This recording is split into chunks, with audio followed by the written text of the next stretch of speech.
उत्तर प्रदेश की राजधानी भोपाल से करीब 117 किलोमीटर दूर है कड़िया, गुलखेड़ी और हुलखेड़ी। इन 3 गांवों को देश में अपराधियों की नर्सरी के रूप में जाना जाता है। ये तीनों ही गांव एमपी के राजगढ़ जिले के हैं। ये तीनों ही गांव न सिर्फ राजगढ़ पुलिस के लिए सिरदर्द है, बल्कि पूरे राज्य के लिए सिरदर्द बने हुए हैं। दरअसल पहले यहाँ के लोग सिर्फ स्थानीय क्षेत्र में इस तरह की घटनाओं को अंजाम देते थे। आलम यह है अब कि यहाँ सिर्फ लड़के या मर्द ही नहीं, बल्कि यहाँ की औरतें और बच्चे भी काफी सफाई से चोरी करते हैं, जिसका एक नमूना आप अपने स्क्रीन पर भी देख सकते हैं। एक 5 स्टार होटल में शादी के दौरान एक 14 साल के लड़के ने 1 करोड़ 45 लाख की कीमती सामानों की चोरी की। इसके बाद से एमपी का कड़िया, सांसी, कुलखेड़ी और हुलखेड़ी गांव चर्चा का विषय बन गया।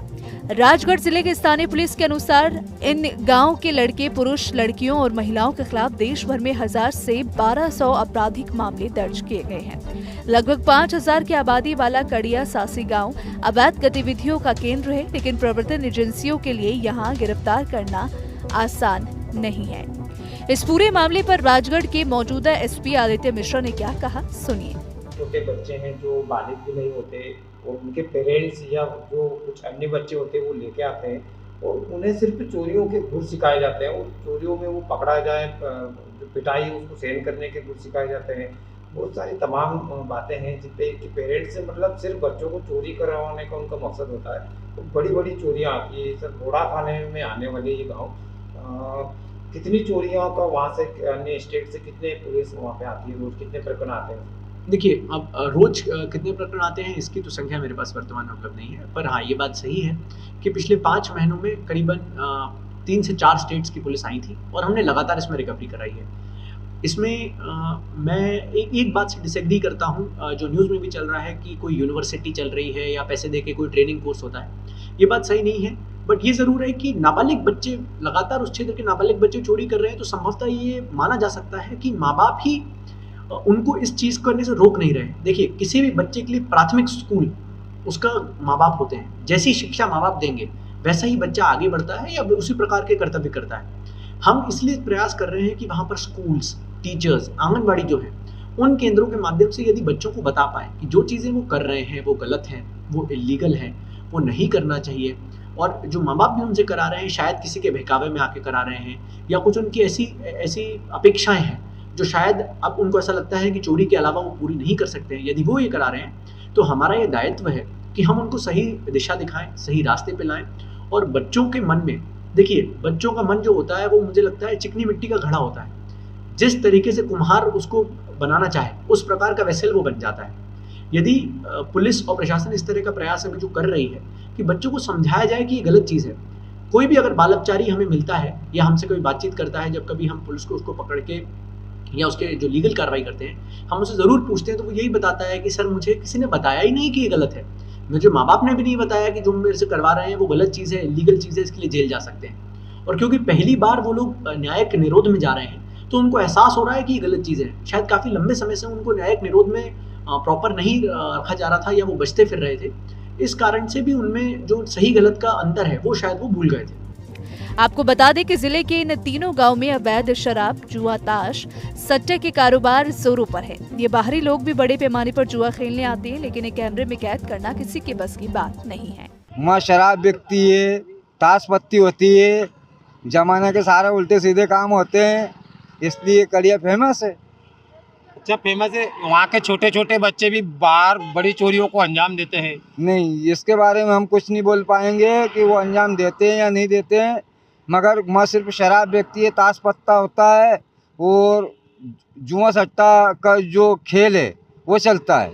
वहाँ पे बच्चों फेमस है। बच्चों का भविष्य भी अंधकार में, छोटे छोटे बच्चों को नहीं, इसके बारे में बच्चों का भविष्य या न भविष्य समझते हुए हम कुछ नहीं कह पाएंगे इस बारे में। हालांकि राजगढ़ जिले में 5 महीने पहले ही राजगढ़ जिला के युवा आईपीएस अधिकारी श्री आदित्य मिश्रा ने जब से जिले की कमान संभाली तब से इन तीनों गांवों में कुछ हद तक सुधार तो हुआ है। यहाँ के लोग, कानून का डर अब इनके दिलों में पैदा हो गया, लेकिन इनके द्वारा जो अवैध कार्य किया जाता है उसमें कुछ ही सुधार देखने को मिला है।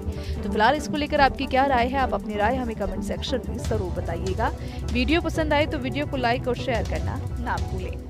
न्यूज नेशन अब न्यूज नेशन ने पूरे दिन पड़ताल के बाद आज हम पहुंचे हैं मध्य प्रदेश के राजगढ़ जिले के पुलिस अधीक्षक युवा पुलिस अधीक्षक आदित्य मिश्रा जी के साथ, और उनसे हम बातचीत करेंगे कि आखिर कड़िया गांव के जो मासूम बच्चे हैं वो चोरियों को अंजाम देते हैं, अन्य राज्यों में जाकर बड़ी बड़ी चोरियों को अंजाम देते हैं। तो ऐसे बच्चों के भविष्य के लिए पुलिस अधीक्षक जो राजगढ़ हैं और युवा यहाँ पे जो है राजगढ़ की कमान संभालिए, तब से कहीं ना कहीं राजगढ़ ज़िले में परिवर्तन भी देखने को मिल रहा है। लेकिन कड़िया सासी गाँव के बारे में क्या कुछ कहना है सर? देखिए, जो हमारे यहाँ का बोडा थाना क्षेत्र है, वहाँ के जो ये 3 गांव हैं, जिसमें जो एक स्पेसिफिक टाइप का मोडस ऑपरेंडा यूज़ करते हैं, जिसमें नाबालिग बच्चों का यूज़ करके या उनको मैनिपुलेट करके शादियों में चोरी कराने का, इस पर लगातार जब से पुलिस इस पर एक्टिव हुई है, हमारा सबसे पहला काम जो था वो सर्वे का था कि हम हर व्यक्ति को जाने, चिन्हित करें कि भाई उस गांव में कौन रहता है, किस प्रकार के व्यक्ति हैं, किन किन चीज़ों में लगे हुए हैं। और मुझे ये जान के बड़ा अच्छा लगा कि करीबन 60 से 70% उस गांव के लोग ऐसे हैं जो कि इन तरह की इलीगल एक्टिविटीज़ में नहीं इन्वॉल्व हैं, पर क्योंकि 20 से 30% की माइनॉरिटी लोग इन तरह की एक्टिविटीज़ में कुछ काफ़ी समय से इन्वॉल्व हैं, तो उनके कारण पूरे गांव का माहौल ऐसा बना हुआ है कि ये सिर्फ चोरों का गांव है, यहाँ पर जो लोग हैं वो चोरी करते हैं।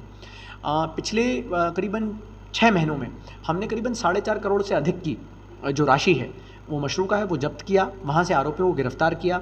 विभिन्न राज्यों से जो उन्होंने पहले चोरियां कर रखी थी उनकी जो फुटेज हमें मिले, हमने उसके आधार पर उनको चिन्हित करके उनको अरेस्टिंग करके उनको न्यायिक निरोध में भेजा है। सर, सवाल ये है कि पुलिस प्रशासन, जिला प्रशासन कई बार वहाँ पे कार्रवाई कर चुका है, लेकिन अपराध पर पूर्ण रूप से अंकुश वहाँ पे लगता नहीं नजर आ रहा।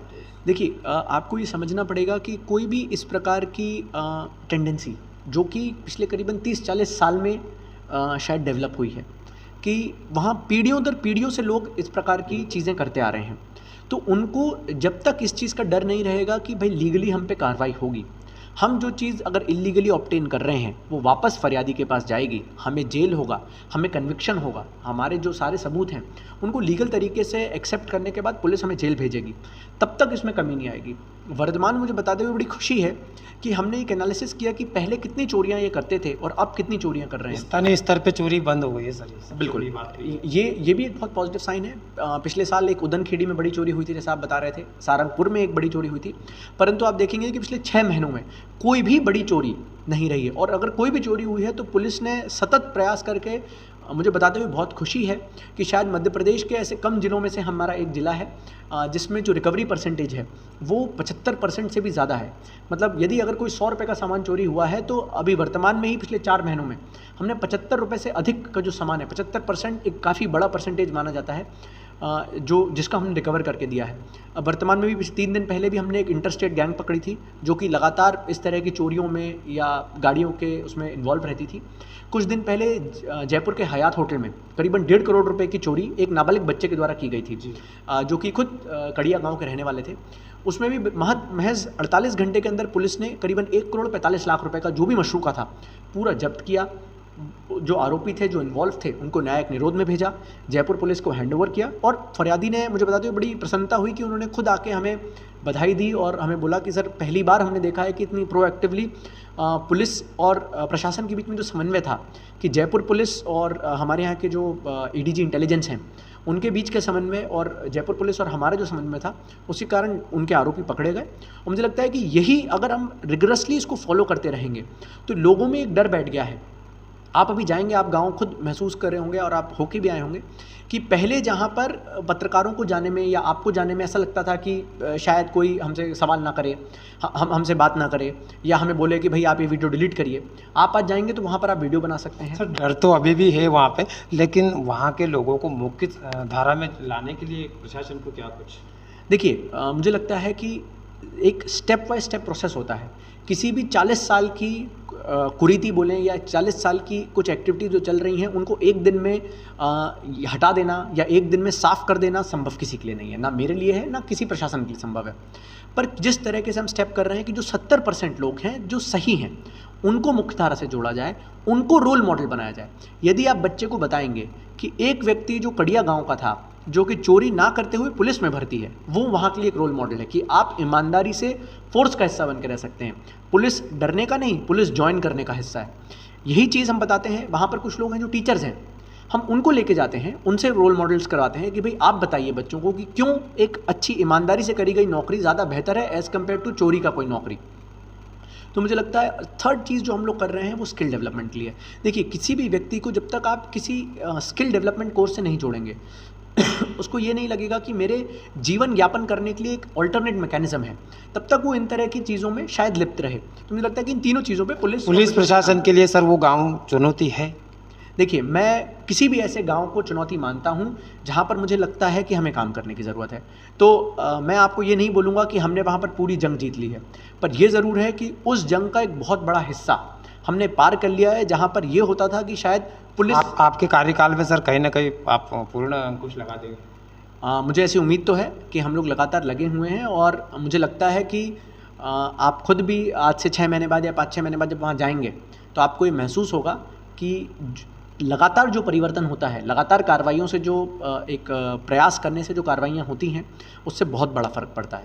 तो ये थे हमारे साथ राजगढ़ जिले के पुलिस अधीक्षक, युवा पुलिस अधीक्षक, जिन्होंने मार्च 2024 में राजगढ़ जिले की कमान संभाली है। तब से कहीं ना कहीं जो कड़िया गांव का माहौल है वो बदला है, लेकिन वहाँ पे डर का माहौल तो आज भी देखने को मिलता है। वहाँ पर एक सामान्य आदमी या फिर किसी अनजान व्यक्ति को उस गांव में प्रवेश करने पे कहीं ना कहीं जो खतरा है वो देखा जा सकता है। फिलहाल पुलिस अधीक्षक राजगढ़ श्री आदित्य मिश्रा जी का कहना है कि उनके कार्यकाल में काफ़ी चेंजेस वहाँ पे हुआ है और आने वाले दिनों में भी कुछ परिवर्तन देखने को मिलेगा। बीरमपुरी गोस्वामी, न्यूज़ नेशन, राजगढ़।